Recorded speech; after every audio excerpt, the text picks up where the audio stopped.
Fantastic. Well, welcome everybody to a super interesting webinar that we're hosting today on the state of local marketing in the era of AI in 2025, which has been quite an incredible year, really, for AI development. So we're going to talk today about lots and lots of different topics around AI and how that reflects on local SEO and hyperlocal marketing.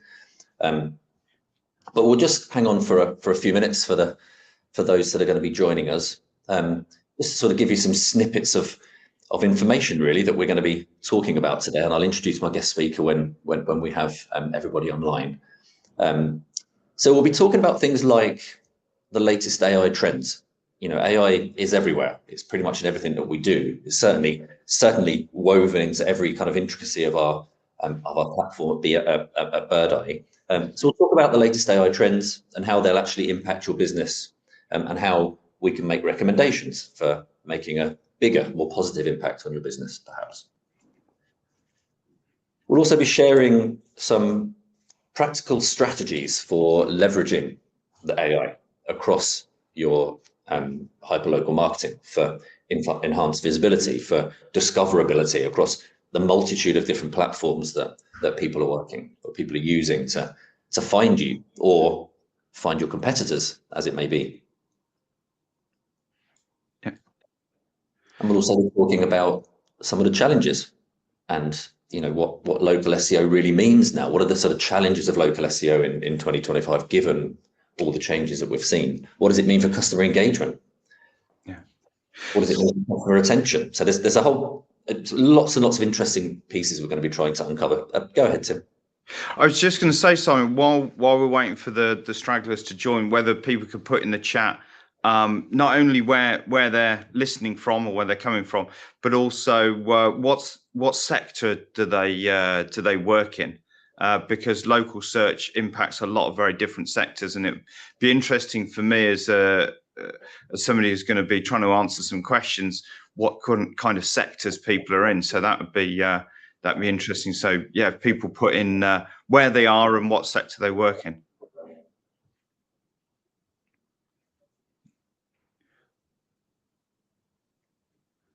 There we go. People joining from different places. I'm from not so sunny Surrey at the moment, so yeah. Well, I was hearing that that summer's over in the UK. However, it looks hot for the rest of the week, so we're okay. We don't have autumn yet. Yeah. I'm based here in London, so not a million miles away from you. Yeah. See, yeah, David's from a law firm in the southeast.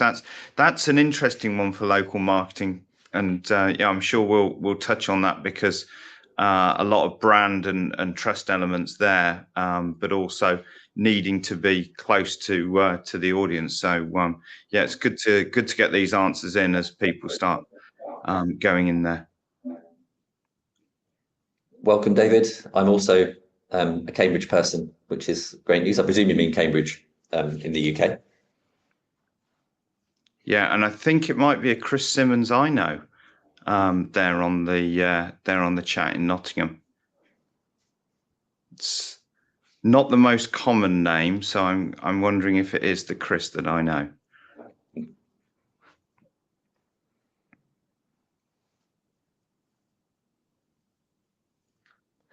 Fab. All right then. I think we may have a quorum, Tim. So we'll get things kicked off. Brilliant. All right. Well, look, thank you everybody for joining today. We're going to have a really fun and interesting information-packed session today, and I'll introduce my guest very shortly. Like I said, we're going to really try and focus on some areas to help you in your quest, really, for understanding the state of local marketing, but perhaps more importantly, to understand a little bit more about AI, a little bit more about how it can improve your discoverability as an organization. So some of the key talking points, we'll be talking about the latest trends. We'll talk about what our guest speaker is seeing with clients, and of course, from my perspective, what I'm seeing. We're going to be talking about practical strategies for leveraging some of this AI technology, and then finally just talking about the challenges and customer engagement and what it sort of means for new customer acquisition. So as we move forward then, my name is Simon Johnson, and I am the VP and GM for Birdeye. I've been with the company about 12 months, and as a SaaS leader, I've been in the industry for about 15 to 20 years. So lots of experience working with organizations. And of course, what we've seen over the past, let's say 6 months, 12 months, is this huge explosion of new technology, which is amazing and super exciting. So we're going to try and uncover some of that today, essentially. So just a sort of a few kind of rules for the session, if you like, or guidelines. Any questions, please do submit via the Q&A tab. Hopefully that's easy to spot. Obviously, lots of you are using the chat already, so please keep the chat active. And as we go through, Tim and I will be answering them, but also we'll try and follow up with you after the session as well. There's also a docs tab that you can probably see where we'll be dropping relevant content, including our latest document, actually, or latest report around getting more Google reviews and the importance of Google reviews. A no-nonsense guide, essentially, for UK businesses. So please do check that out. There's also information in there about our View conference, an amazing online conference with incredible guests from OpenAI, Google, and many other organizations, where we'll be really digging into more detail on this state of local marketing. And then please do, connect with us online. We'd love to follow up with you afterwards, and share our insights with you, and obviously love to hear yours as well. Final thing to say is that we will be recording the session, so follow up with us afterwards. We'll send a copy, and yeah, hopefully it will be useful for you going forward. So without further ado, then I'd just like to introduce my guest for the session. So I'm joined today by Tim Butler, who not only is an SEO expert and really a marketing industry veteran, but actually is also the founder and CEO of the company Innovation Visual, an agency specializing in SEO. So the perfect person for our session. Tim, why don't you go ahead and introduce yourself? Yeah, thanks, Simon. Not amazing at blowing my own trumpet, being English and modest, but yeah, I suppose I've been doing SEO and doing search marketing since actually '98, when I founded my first online business with a friend of mine. And since then, I've really, seen the industry change a vast amount. Innovation Visual sort of grew out of me being a consultant on my own. And it was about just over 10 years ago when I actually started employing other people. And we're an agency now of about 10 people. We're deeply rooted in search marketing, but now we have branched out into much more technology enablement, understanding and helping companies implement technology. So obviously understanding things like what the Birdeye platform can do is really important, because then we help our clients with selection and implementation where necessary of technology. So yeah, I'm really fascinated by where we've got to in the digital space now, with the sort of confluence of search and the different AI elements that are floating around right now. Fantastic, thank you. And by way of a quick introduction for Birdeye, if you're not fully aware, so Birdeye are the #1 globally for hyperlocal marketing. What does that really mean? Well, it really means improving discoverability around local SEO, ultimately, and reputation management more broadly. What you can see on the screen now is just a quick image to sort of highlight how we consider AI as part of the product. And I'll just very, very quickly sort of talk you through it so you can kind of understand it. So at the bottom here, we have what we call the foundational large language models, the LLMs. The reason we use several of these is because actually they all do something slightly different. So they're all being used in a slightly different way, but that builds the foundation for all of the information that you're gathering about your clients, or your clients are gathering about their customers. We then put all of that information into what we call industry AI and brand AI. So you can build a picture of your industry across all kinds of regulatory compliance, governance, HIPAA, all of the sort of regulations in your industry into the application. Additionally, you put brand information, so website information, articles, documents, reports. That then builds your brand governance and your essentially your brand knowledge and guidelines.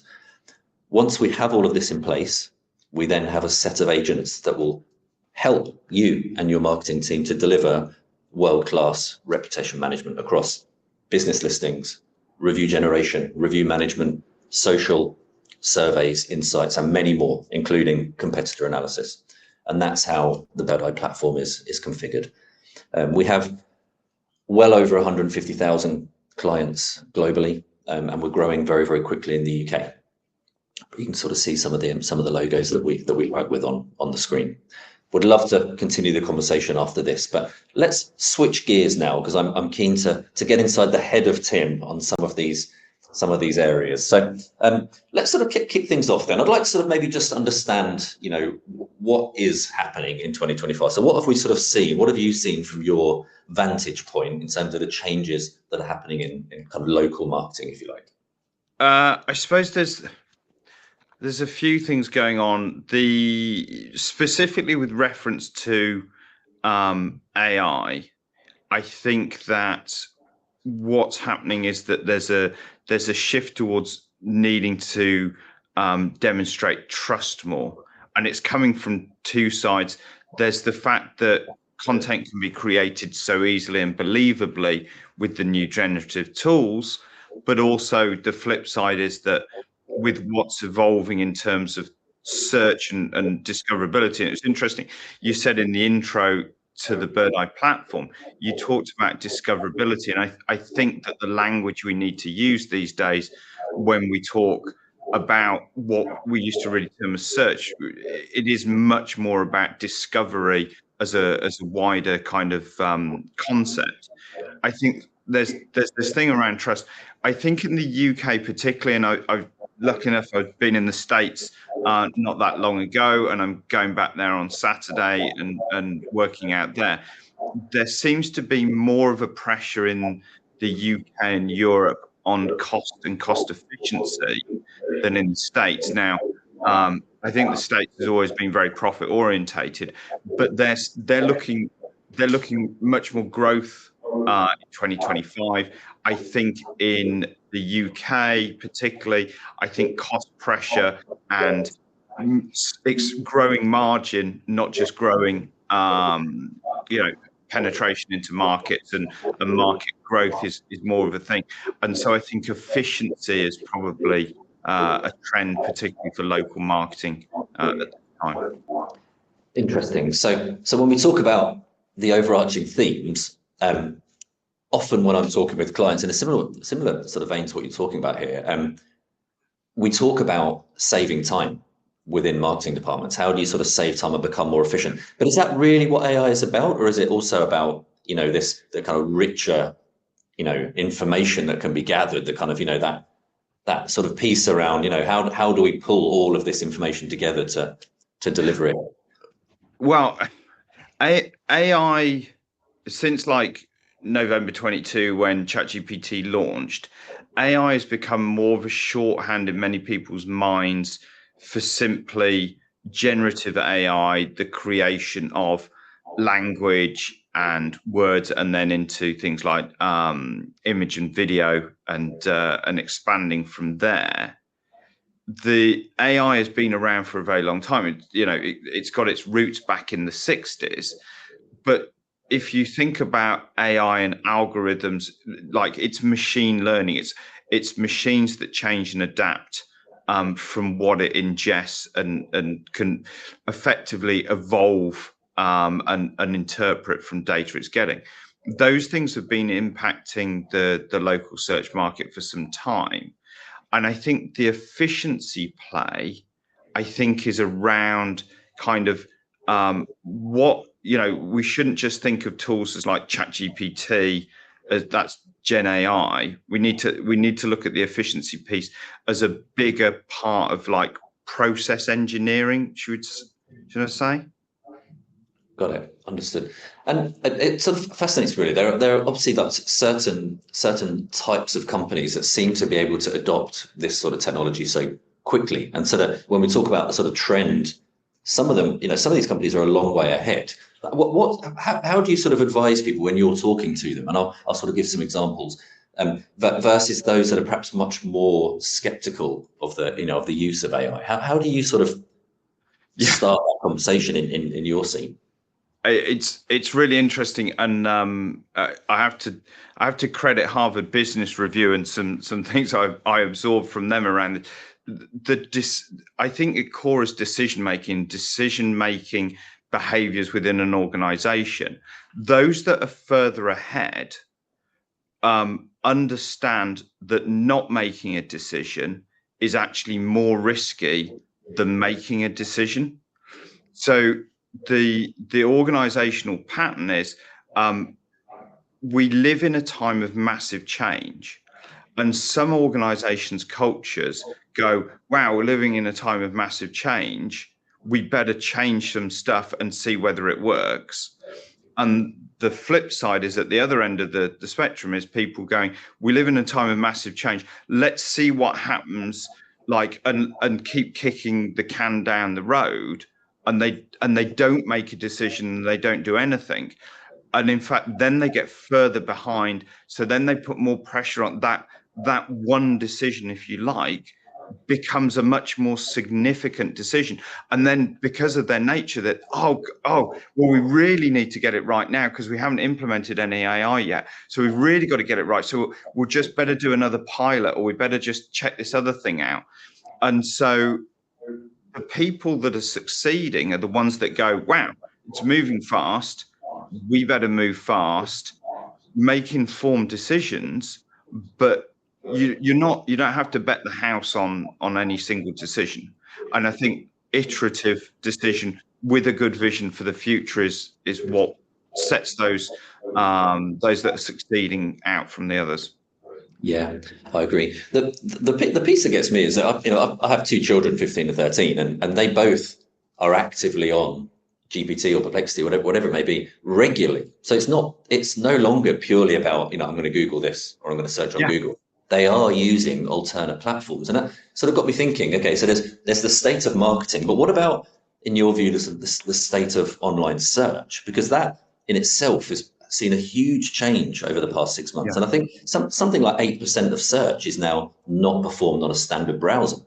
And we've even seen, the introduction of Perplexity's browser and GPT, OpenAI's browser. So we know that things are going to change even more rapidly. But what's your take on that, with these new platforms and the adoption? Yeah, I mean, we must talk about the attempted purchase of Chrome, but we'll come back to that.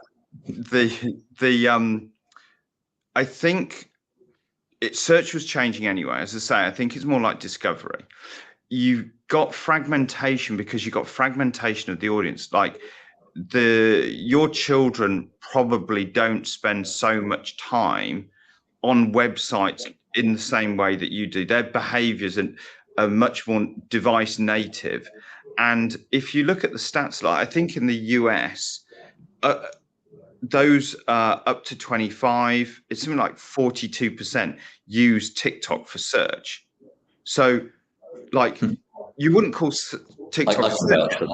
Yeah, but YouTube is defined as the second largest search engine, and you're looking for videos. So it's been fragmenting anyway, and you've got two other parts to this. So you've got going onto other platforms, then you've got the evolution of Google, which we can come back to things like AI overviews and AI mode, but then you've got the large language models and things like Perplexity, and those are people discovering answers in a more, I would say, conversational way. And particularly now, if you've got the ChatGPT app on your phone, you can talk to it. So you can be in the car and you can say, hey, I was thinking about this, and you have a conversation. And during the course of that conversation, you might go, and I need to find this out. Like, I need to take my wife out for a birthday. Where are going to be some good restaurants? And then you get into a conversation, but you don't search in a classic way of going, Chinese restaurants in Surrey. You have a conversation, and I think that large language model conversational discovery is a very interesting challenge for local marketeers. Yeah, and what do you recommend then for those companies? You know, the fact that it is a conversation now and not just a a simple coffee shop near me type search, or PR agency near me, or whatever it might be. Because of the complete change in that conversational Yeah. manner, how do you sort of recommend people stay up to up to speed, up to date with that? Uh, I think it's nigh on impossible to stay fully up to date with everything that's changing, even as an agency which invests lots and lots of time, money, and effort in making sure across our team we're absorbing lots of information to translate that into clients. I think for in-house teams, it's incredibly difficult to stay up to date. But if you look at the primary trends, the primary trends that you need to stay up to date with are how are the answers being presented? So how are people looking? And as a local marketer, how are the answers coming back at them? So if you look at a result from, say, ChatGPT, it might talk about, the most romantic types of meals tend to be Italian or French or something like that. And then it might reference some restaurants in that, in the results.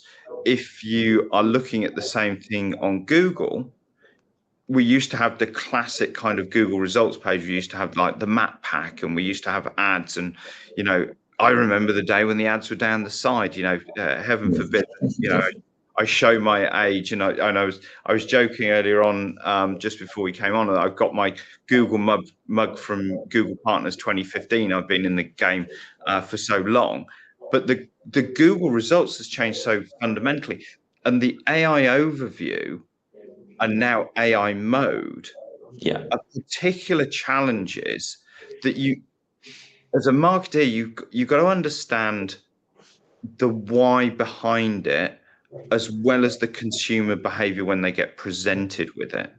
And I think that's really important. yeah, I'd agree with that. So we actually have a beta program running at the moment.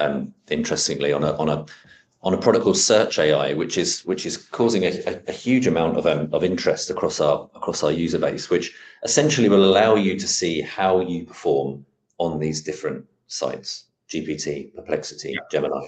So it will search with the criteria. It will then tell you exactly how you're performing with that particular search term.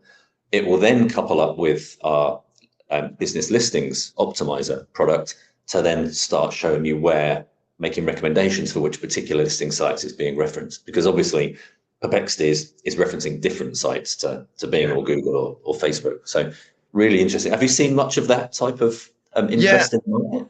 Yeah, and there's a lot of talk of things like AEO or GEO, so answer engine optimization or generative engine optimization. And the data is pointing at that the search volumes themselves aren't that high, but it's the direction of travel of the market which I think is capturing the attention. So I think that local marketers really need to pay attention to it, not because they're going to, do a massive win tomorrow, but because they need to be ready for tomorrow today, because tomorrow comes very quickly at this time. But the answer engine optimization or generative engine optimization, it's following similar principles to good optimization for Google, if you like, because Gemini is that piece in the middle, if you like, providing the AI overviews. So things like making sure you've got good schema and data structures so that the models absorbing the information, they are actually understanding what that information means. I mean, they're very good with language, but you've got to sometimes help them out as much as you can, just as you would Google. Don't make Google work too hard. And then just make sure that you're also then building trust, because what the AI, large language models and AI powered search knows But fakery is going to damage their user experience, so they don't want it. So they're going to do their best to validate answers, and this comes into this trust factor that's so important. So it's not just fake news or fake videos or fake whatever it might be. Are those business listings genuine? Is this company really as good as it says it is? And so therefore you've got to make sure that you've got a really good base of trust building from what your customers and your audience say about you. Yeah, perfect. Agreed. Yeah, and of course the other thing to bear in mind here is that that when you're looking at this sort of AI search focus, it's looking at so many more different things than just websites. Ultimately, it's not giving you just a link for a website. It's looking at social evidence. It's looking at reviews. It's looking at background history. It really is sort of looking at a whole lot more detail than perhaps originally on that that typical Google search. Yeah. So in terms of sort of reviews, then we've seen a huge impact in terms of once you have your brand identity, we can create automated review responses. What are your sort of experiences of how AI has changed this review side of things, given the importance of reviews and the sort of social content? I think that making sure you're across platforms is really important. So there's an importance of not ignoring any particular place, because first of all, you didn't know where people are going to go to get the information, the humans, but also the machines are going to go across an awful lot more. If the machine can absorb, a terabyte of data in a second, it's got great capacity to ingest a lot of information. So it's not just going to go to your Google review and go, oh, well, they're great because that's what the Google review says. They're going to look at, all of the other ones, whether it be, Trustpilot or FIFO, or whether it's going to be going to TripAdvisor if you're hospitality or something like that. So you have to be across more places, which is a challenge, given the other thing I said about efficiency and cost. Like, how am I going to get across all of these different places? And it's good practice to do that anyway. It depends on the challenge of your local marketing. So if somebody's looking for a coffee, then looking at one review site to make sure that coffee shop, doesn't serve dreadful coffee is sufficient. But if you're looking to, go for some cosmetic dental surgery, or I think one of the people on the chat said that they're a PR agency. One review is not going to be sufficient. One review site is not going to be sufficient to convince somebody when it's a very important purchase. So you need to think about local marketing in the context of how important is this decision? A person buying a coffee, if it ends up being a bit rubbish, it's not the end of the world. It's not a great experience. But if you hire the wrong PR agency, or you go to the wrong cosmetic dentist, that's a really big problem. Yeah. So I think that you need to understand that from both the human and the AI, the LLM, the answer engine optimization kind of factor. And unfortunately, you just have to be across more things. Yeah, I agree. It's a really interesting point you make, actually. So one of our largest clients, actually, my dentist here in the UK, have about 600 surgeries across the UK. Probably one of the most well-known dental practices. They actually receive a review every 5 minutes. Yeah. So if you sort of put that into perspective of how on earth are you meant to deal with a review every 5 minutes, and it got me thinking about this other theme, which is really about scaling.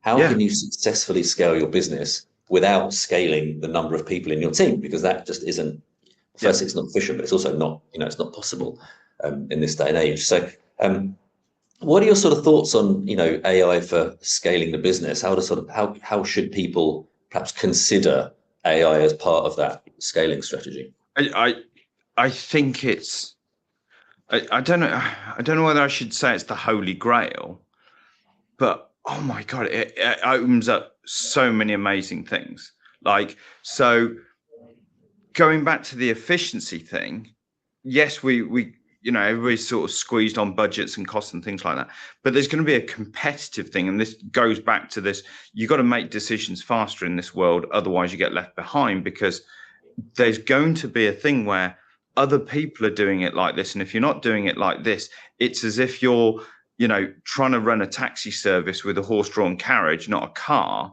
in terms of your capabilities of your system. But I mean, as an organization, we do a lot in the behind the scenes, if you like, with things like CRM connections, and we do a lot of things with data enrichment and marketing automation. And what is possible with AI is absolutely incredible. So the great thing is, a lot of the tools like Birdeye are embedding a lot of AI really in the roots of their products now. They're going, well, actually, it's not just a surface thing, we can really put this in the bottom. But the opportunities from the generative AI tools that are out there now, it's just mind-blowing in terms of what you can do. Optimizations that just would have been science fiction, or would have been just 6-7 figure projects, and now things that can be created for a few thousand and run. Completely agree. It's a totally different scale. Interestingly, I was speaking with a prospective customer about a month ago now, and they were manually running through all Google reviews, manually running through them to try and pick out keywords that they were finding in the reviews. And then I think about the scale and size of how my dentist are, managing that, huge number of reviews, looking at the sentiment, and then the product actually, this is how your customers are feeling. And, in a word cloud, very simple. You can click into it, see specifically which review is calling out where. It's a totally different a totally different situation, isn't it, to where we were just 9 months ago. But and also it's another interesting thing, because I now come across people and they go, but what we do is we cut and paste all of our reviews, and then we put them into ChatGPT, and then we ask ChatGPT questions. It's like, well, but that's not really very efficient. And then also there's questions about, and do you paste those in with everybody's names? Right, okay. So you just put everybody's name, like, what's your security and privacy things? Oh, right, okay. And I think what I'm seeing a lot of is what I would call surface use. So lots of it, I use ChatGPT, I use Gemini. And then when you actually start digging in at an organizational level, okay, what are you using it for? How are you using it? Oh, well, I asked it to, write some emails like Copilot, or I put some stuff in it and do this. Okay, but how deep are you going? And I think the cheat for many people now is that the software companies, the SaaS companies, have gone, wow, we really need to put this in root and core of the, of the tools. So they're getting the benefit of deeper use if they're picking the right tools. If they're picking the right tools where it's embedded, they get a deeper use. But there's still a lot of people that, they think that, I use ChatGPT. And one of the interesting tests is I often ask people, so, have you built some custom GPTs or some gems if they're using Gemini? Oh, no, don't use those. Okay, but you said to me a minute ago that you got this really great long prompt that you put in every time to get this. Well, you could build something which has that in there as like effectively a system prompt, and then you just right. And I think that's a good indicative flag to how people are thinking, how an individual's thinking about AI, and I think organizationally, those that win are going to be those that are going, okay, I'm doing that, now what's the next thing? Now I can, do this. What can I do next? What's the deeper level? What tools are out there that will take me further faster? Yeah, exactly that. I mean, look, we all receive many emails every day, which we know have been carefully created, or maybe not, through GPT or similar, that just don't really make a great deal of sense, and it's frustrating to receive those emails. Yeah, definitely a case of enablement, really, isn't it, across the organisation? Another really cool tool, actually, that we're currently betaing, about to release, is a product called Call AI, which, to your point, is the scale of something where you can push all telephone calls and then for it to ingest that information and to give you the sentiment of exactly how your customers are feeling, delivered straight into an insights pack with training and enablement for how to improve. That is just absolutely priceless, and so much information just delivered with actions and insights. That's a really interesting thing. I mean, we've done implementations for clients with actual voice AI, like that talks back to people and things, but still I think there's a really good place for humans. But what you're talking about, being able to understand and take that sentiment out and understand it and then train people to be better at doing the job, again, it's just a massive win, because you can't have a sales manager or a regional manager or whatever listening to people's calls and then trying to figure it out.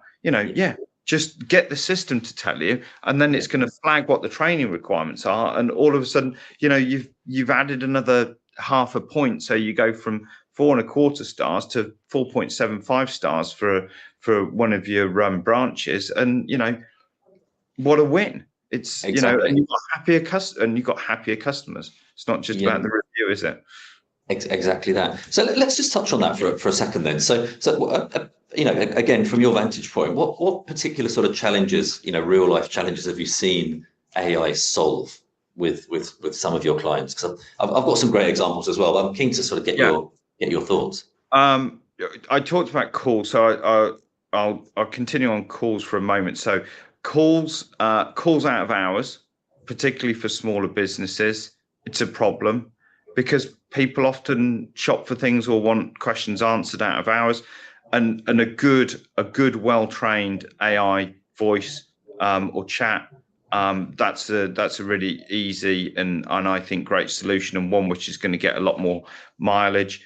Probably more sophisticated in terms of like the solution, because obviously we're in a different space to you guys, but we've done some really complex competitor analysis work, where previously, like, I don't know, 9 months ago, we would have done a multi-day research project where we can compare a client's website, and these are, I'm talking, large sites, big organizational sites, to a number of their competitors. And that would have been a multi-day project before, but we've actually built out a system that now uses a number of different tools, SEO tools, but it's connected together in a very smart way using different AI-enabled tools.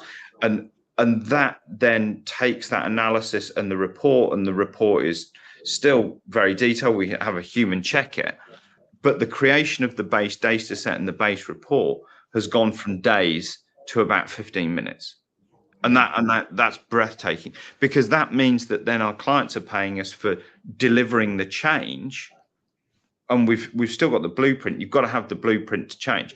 So for things like analysis, it's really fascinating, and a simple thing people can do, which they may not have done, and I'll do this with data that's not going to be commercially sensitive, but take some screenshots of some graphs and tables or whatever, of data that you maybe need to write a report for your boss, and actually put them in to something like ChatGPT 5 and say, not just what's the like the difference between these time periods or something, but what might be the potential reasons behind this? You need to give it some context. A good prompt is clear instructions, clear background, give it some context and things.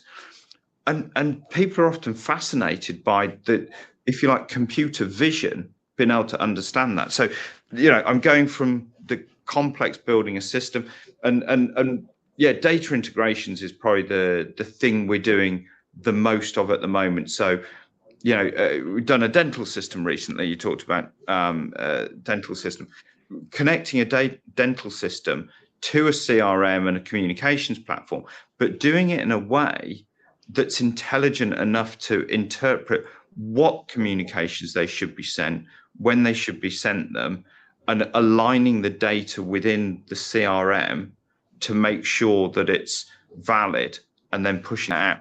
So yeah, it's we kind of we use it in a different way to you guys, but I'd love to hear your examples. Yeah, brilliant. I've got two good examples actually that are very sort of fresh on my mind. The first one is the usage of one of our products called Competitors AI.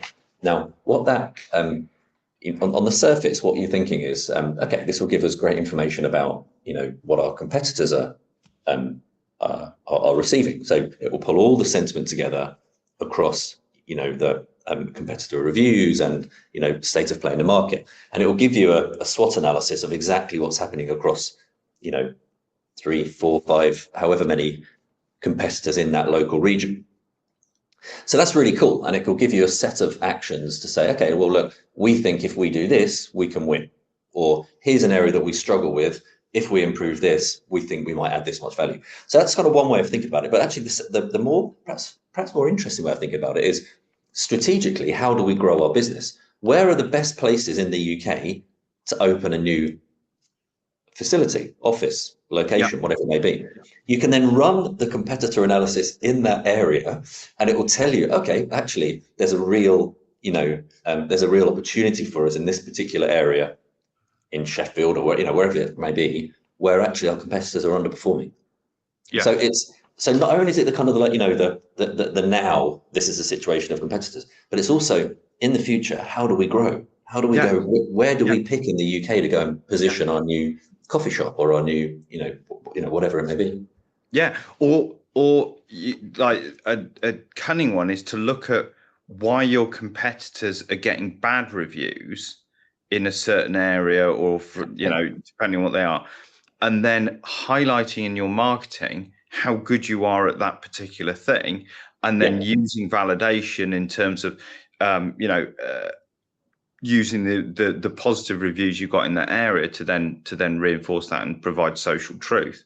So yeah, it's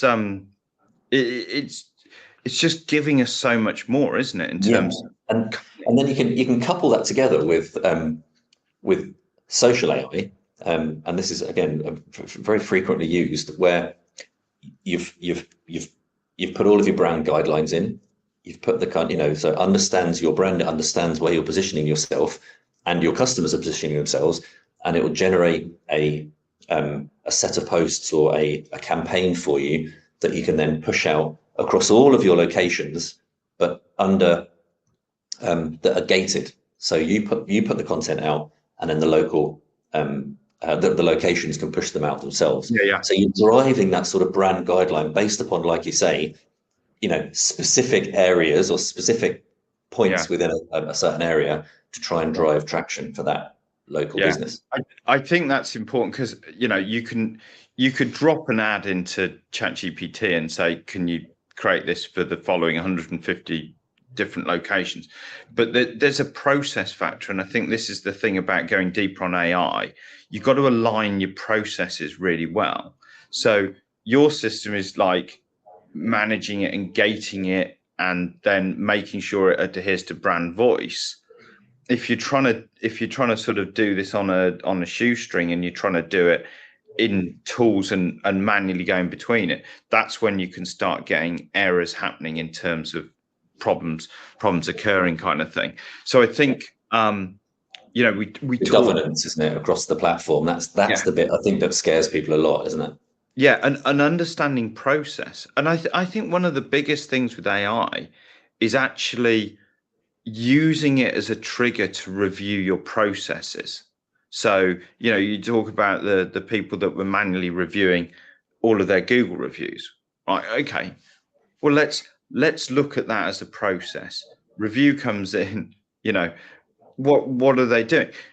And there's so many things that if you take a fresh pair of eyes to them, and you should be challenging yourself as a marketeer, is there another way of doing this? Because there are, you can literally invent new processes, and what you should be doing is looking to go, well, how do we make this better? What's our goal? What's our goal from the process? And is our goal also to improve the outcome and also reduce the time taken or whatever? And look at it. And I think that that's such a key thing that people kind of forget with AI, that it's got to start with your processes. Yeah, agreed. So I'm going to put some stats your way. I've got a terrible memory. In December last year, Google's search engine market was 89.7% of the market, which on mobile actually is just shy of 94% of the entire mobile market. Yeah. Google handles approximately 8.5 billion searches a day. Yeah. And of those searches, approximately 46% of them are local searches. Yeah. So what we know is that Google's going nowhere very quickly, and it remains the king and queen of the jungle. Yeah. What advice do you have for those companies that are, still needing to be perfect on Google, as well as managing this AI piece? But what advice do you have for that specific Google piece? The problem is it's like when voice search came out and we talked about voice search, it's almost a winner takes all. It's no longer, oh, it's okay, we're in the top 10. It's like, are you referenced in that Google AI overview as that thing in there? And so it is a very challenging area for marketeers, and I think you've got to be very good at a lot of different things. So don't underestimate the sense of challenge that's involved there. So you've got to have people helping you in the different things. So Google, even when you've got AI mode switched on, it's going to, I think, naturally prioritize those, and we don't know the exact algorithms, but it's going to prioritize those which it's going to see as high in search anyway. But you've got to have, I suppose it goes back to the EEAT, the experience, the expertise, authority, and trust factor, in terms of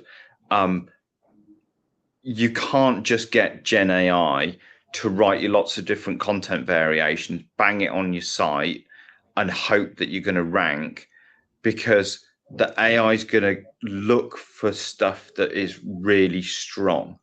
So we used to say good isn't good enough, it's got to be great. I think great probably isn't good enough to win in the age of AI mode. You've got to be exceptional, and the problem is that's multifaceted in terms of everything from schema, markup, reviews, citations, technical SEO, core content on the website, keeping your listings fresh in different areas, and back in the day, still valid now, used to say be nice to Google and Google will be nice to you. So make it easy for Google to index and understand you, which is why schema's there, making sure that everything's right and it's a great experience. But yeah, it's doing everything exceptionally well. And if you can't, in your internal team, do everything exceptionally well, turn to experts to do things for you to lift it up there, because it very much is a winner takes all scenario. And I think the more people start using AI mode, the worst it's going to get. Yeah, agreed. Yeah, brilliant. So I'm going to attempt to summarize a lot of the points that you've made. So stop me or improve me. And anyway, I'll attempt it. So I think number one is about understanding how people and technology can work together. So how do you maximize the usage of AI through people, not Yeah. just about pushing AI content into the market and expecting something to happen? Yeah, and your process is kind of like your glue. Yeah, This is the really important thing about people and technology. You've got to have the process so that they're harmonized in terms of how they're working. exactly. I put that under the banner of implementing the right schema across the organization with the right guidelines to try and deliver consistency. Essentially, I think that's what you're saying. Yeah. I've also got this point around collecting reviews on multiple platforms. It's not just about having one platform. It's a myriad of platforms and review sites that these AI platforms and of course Google still are looking at. But it's important that you're not just pigeonholed on one particular area. We often see, specific industries very, very engaged with one industry-based review site, Yeah. almost ignoring what's going on with Google, for Yeah. example. Yeah. So just to interrupt, this probably throws your train of thought, but yeah, it's building trust everywhere. You got to build trust everywhere. And That's a really good way of describing it, actually. Yeah, got it. Next one I've got down is test. So don't be afraid of it. Dip your toe in the water, have a go, but test out the power of some of these tools like GPT. But don't just think putting a query into GPT suddenly means that you're using AI effectively, because there's so much more that it can be doing for you. Yeah, I I would I would say not just test, but get people to get help. It's funny, sometimes we have conversations with prospective clients and they're like, yeah, but could we do some of this stuff ourselves? And I'm like, yeah. And you could build your own, back in the day you could have built your own website, but you never did. You always got an agency and experts to help you. And yes, you could rewire your own house, but you probably don't want to. And I think it's important that leaders, marketing and sales leaders, and people doing this really think about, yes, it's important that you've got AI skills within the team and you're moving quickly in there, but you need to get the right people and the right tools. So you might be able to build something like a bit like one of Birdeye's, elements, but really, why would you do that? Why would you try and, plumb your own house and things like that? And I think that people are still trying to understand what AI is, and it's and also what software, tracks they need to go down the line. And there's a reason why there's software which is successful. There's agencies that understand implementation, true implementation of AI, not just the sprinkle the magic dust kind of stuff, because they can really make a difference. And it's inefficient to go and try and do DIY on this stuff. So you do need to use it in-house to a degree, but you also need to use the proper job. Otherwise, you're just going to find yourself behind the curve. And also, the other thing is, that's when you get failed AI projects. So you hear these stories about, oh, we tried AI and it didn't work. Yeah. Well, that's because you did it. What does that even mean? Yeah. Exactly. The next piece I've got down then is around citations, actually, and good old Yeah. business listings. These aren't going away and actually have regained a lot of popularity and importance, actually, with the scope of all of these different search engines. And this point around quality over quantity, it's no longer about this huge long tail of business listings that you may or may not appear on, you're not quite sure. It's about having highly focused, optimized, quality business listings. That's where you're going to make the biggest difference. And products can do that work for you. It should be a manual task anymore. Yeah, it should be optimized. That's table stakes.